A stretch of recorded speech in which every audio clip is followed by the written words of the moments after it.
my Taste of Wine fans. I am Lynn Wine McCoy, and I am Taste of Wine, and I am with Rock of Israel, and I'm so glad to be here. We're going to wait a few more minutes before we start our recipe. Today we are making almond horns. Now I don't know if my husband can get in there, but that's what we're going to make. When I go into a bakery, there's a bakery down the street from me. I live in Maryland, and there's a bakery that is a New York, was originally a New York owned bakery. The gentleman who owned it, his brother had actually been a victim of the Twin Towers, so they memorialized him at the bakery. It's called Royal Bakery. It's one of the best bakeries I've ever been to in my area. It's really one of the best. But the first counter I go to is where the almond horns are, because this is my go-to treat when I go to a Jewish bakery. So I have made some here. I didn't know how easy they were. I'm going to show you how to make this today. And for the amount of time it takes to make this, it takes you longer to get in your car and stand in line at the bakery. I have some chocolate here. We're going to melt some chocolate for a little bit later once these cool, but I'm going to go ahead and put this on my warming station here so I can keep it melted. And I'm going to wait for a few more friends to come on in. So this is this cookie has a little bit of a mystery behind who originated it. Some say it's from Germany. My mother grew up also making these as well, so we have no German in our background. Ours is Russian, Polish, Lithuanian. So I do not know who made these first in our family. You can also, instead of shaping these as horns, you can also roll them in a little ball, and then you can put your dip them into your almonds, or you can make them traditionally as this almond horn.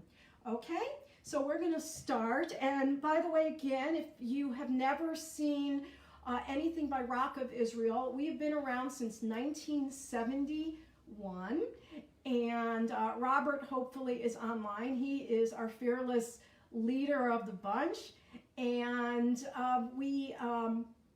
our goal is to share the gospel with our Jewish people in a distinctly Jewish way. I grew up in a modern Orthodox Jewish home in Hartford, Connecticut, and I came to faith in 1983, and I've been serving in ministry ever since. And I am really, cooking is just a very small part of what I do, but I really love it, and I find it very, very challenging and relaxing as well. So I want you to just enjoy this whole process along with me, because almost everything I make are things that I've never made before.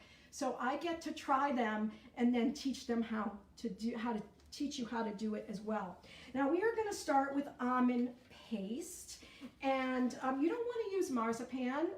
That is an almond dough. You want to use the almond paste. This comes in a 7-ounce tube. That's what we're using today, and it does come in a tube like this.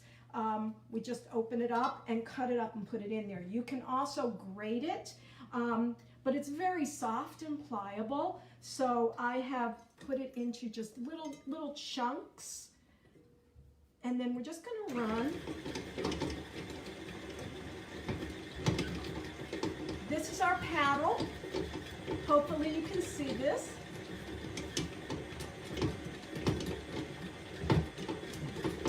And then we're going to add in a 1/4 cup of sugar. We're going to let this try to go until it breaks apart. We might have to use our hands a bit and scrape it down. And yes, it's going to shake all around, and you might even want to cover yours with a paper towel or a cloth towel to keep the sugar from flying all over. You see it's breaking apart now. All that's in here is almond paste and a 1/4 cup of sugar.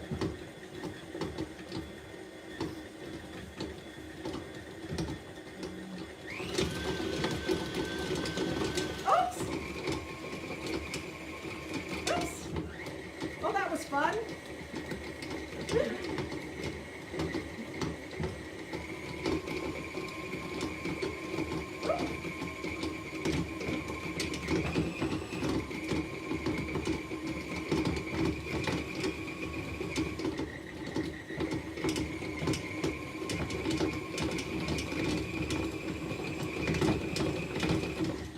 Okay, let's see. Do I have more on the floor? No, I think we're good. Now we're going to add in an egg white. This is just egg white. I've beaten this up a little bit, just egg white, so you're gonna wanna make sure there's no yolk in here. Gonna separate that and put it in. Now we're gonna go ahead and beat it again until it becomes somewhat creamy.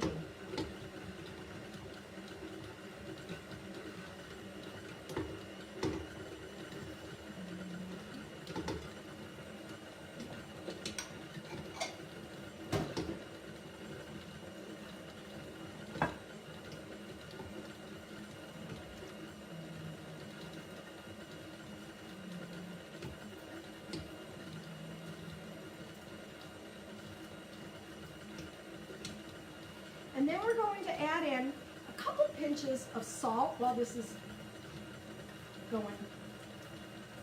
This is sea salt, by the way.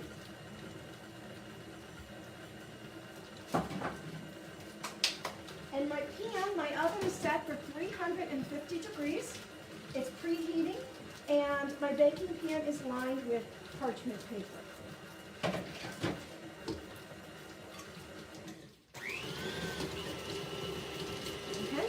Go a little bit more. Now your hands also, you're going to need a bowl of water because your hands, to handle this dough, which is very sticky, you're going to need to have your hands wet.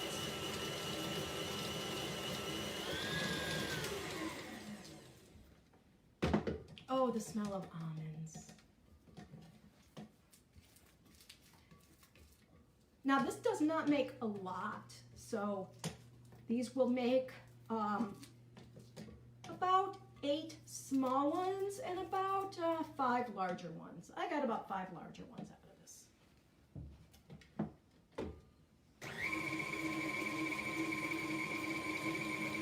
So anybody in there that I know that I can say hi to? Sandy's joined us again. And Peggy hi, Sandy. Peggy Shidlock. Ask Sandy if she's ever made these. Sandy, have you ever made these? She came in a little late. I'm making almond horns, Sandy. Peggy said these are her favorite cookies. Ask Peggy if she's ever made them before. Peggy, have you ever made them before?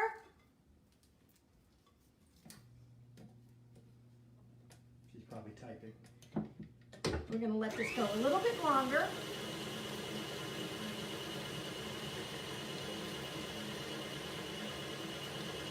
Sandy has not.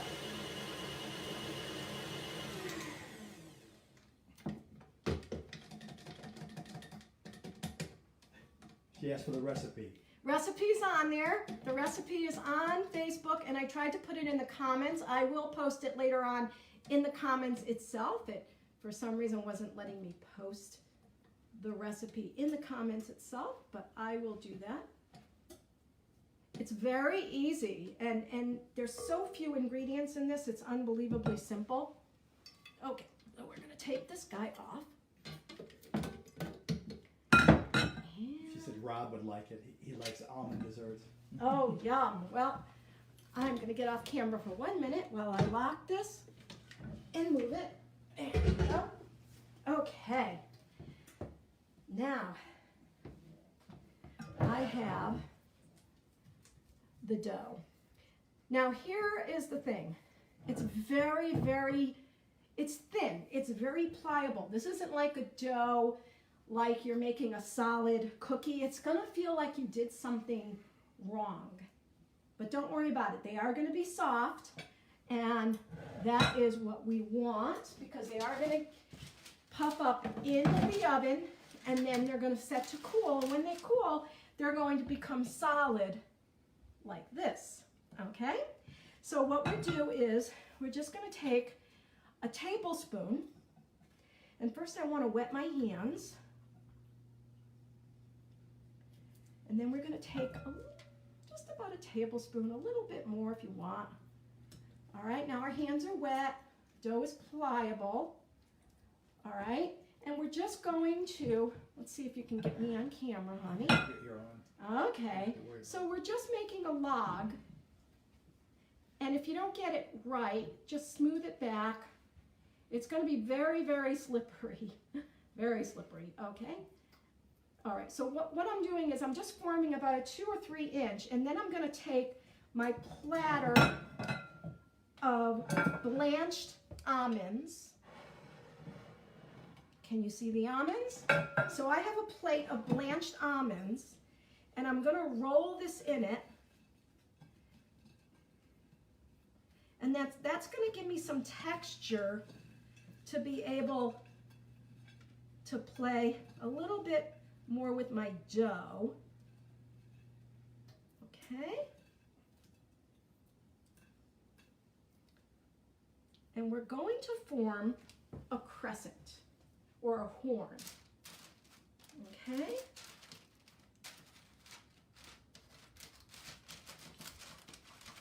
And it's on your parchment paper, so it's going to be able to come off very, very easily. So we go ahead and wet our hands again. Now these are going to puff up a little bit, so you do want to have a little bit of a distance between them. So I have a tablespoon. And I'm going to roll it in that dough again. Roll the dough in the almonds. And then I can form it a little bit better. You want to be careful that there's more on the pastry than there is on your hands. Okay. And we'll wet our hands again. Get that out of the way so you can see it.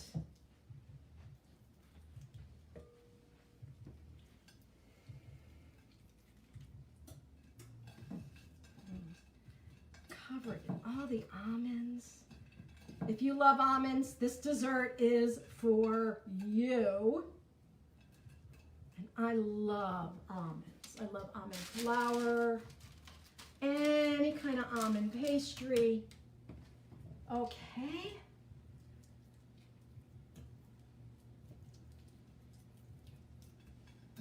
Everybody seeing? Okay.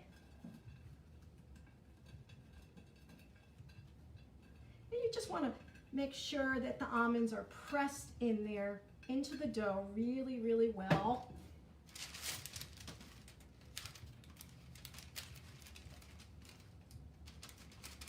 Oh, they're looking beautiful. All right, I'm going to get this fifth one out, and then I'm going to show you what we're going to do with this.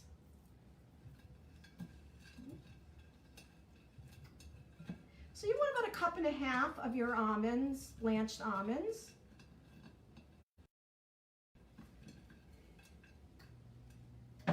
And there we go.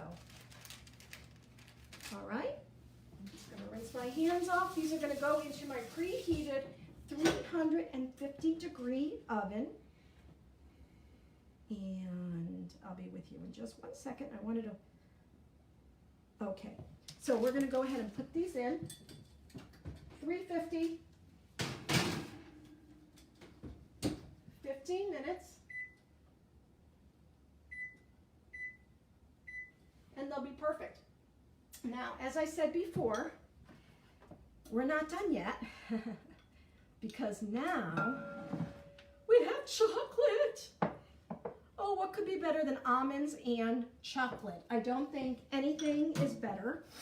So, right with you. I just wanted, oh, my nose.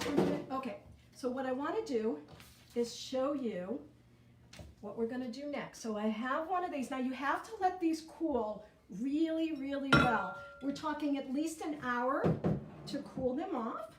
And then we have melted chocolate. I have used a bittersweet chocolate. This is what I'm using today. Semi-sweet, actually. This is 56% cocoa, and it's a really nice balance between bitter and sweet. And then we're going to take the end of our horn and dip it in. And again. I'm making a mess, but who cares? It's chocolate, right? And then we're going to set it down on our platter. And can you all see this? Yeah? And then we're going to take some sprinkles. And there we have a fun almond dessert. Now you're going to have to wait until these the chocolate begins to solidify. And well, by the way, this has absolutely no gluten in it, so this is perfect for those on a gluten-free diet. I want you to try making these. If you make them, let me know how they come out. I want to just close with this. I love my scripture, taste and see that the Lord is good, and that's from Psalm 34. There's another favorite scripture I have, and that is in 34, 118. The same psalm. And it says this. It says, the Lord is near to the brokenhearted, and he saves the crushed in spirit. This week I lost a really good friend of mine, and the Lord gave me such assurance that I am going to see my friend again. And the peace that he's given me, and yes, I am crushed, but the Lord is near. And I can tell you that my friend and I had a whole conversation about our friend being in heaven, saying, man, this is so far out, in a really good way. And so even though I'm brokenhearted, I know I'm going to see my friend again. And I want you to be assured of that as well, that if there's nothing that can separate us from the love of God. If we believe in our Messiah, Jesus, there's nothing that can separate us. We'll lose our fortunes. We'll lose our homes. We might lose those that we love. But the Lord will never, never be separated from us as long as we have him in our heart and as long as we receive him as our Messiah. He has done it all for us. There is nothing we can do to earn his forgiveness or his love or his salvation. It's just a matter of receiving the gift. And so if you want to know more about that and how you can have assurance that your sins are forgiven and you're going to have a relationship with God and you'll be able to spend eternity with myself and my coworkers and my husband, who is a wonderful musician. I know he's going to be playing violin in heaven. But we want you to join us. And if you have questions, we have answers. We want you to go to our website. There's so many tools. And by the way, I've been hearing about Hanukkah and Christmas coming up. Hanukkah is on December 15th this year. It's early. So go to our store and buy your friends a gift, or just a thank you of some kind, or just that you're thinking about them. This is a time when we need to reach out to our brothers, to our sisters, to those who don't know Messiah, to reach out to our family that we've been separated from, and to be able to help the world have a little bit more joy in the midst of the uncertainty of this world. I hope you'll make this, but more importantly, I hope that you'll make Jesus your Messiah. May the Lord bless you and keep you, and may the Lord make his face shine upon you and be gracious unto you. Until next week, my friends, for another little taste of wine. God bless you. Bye-bye.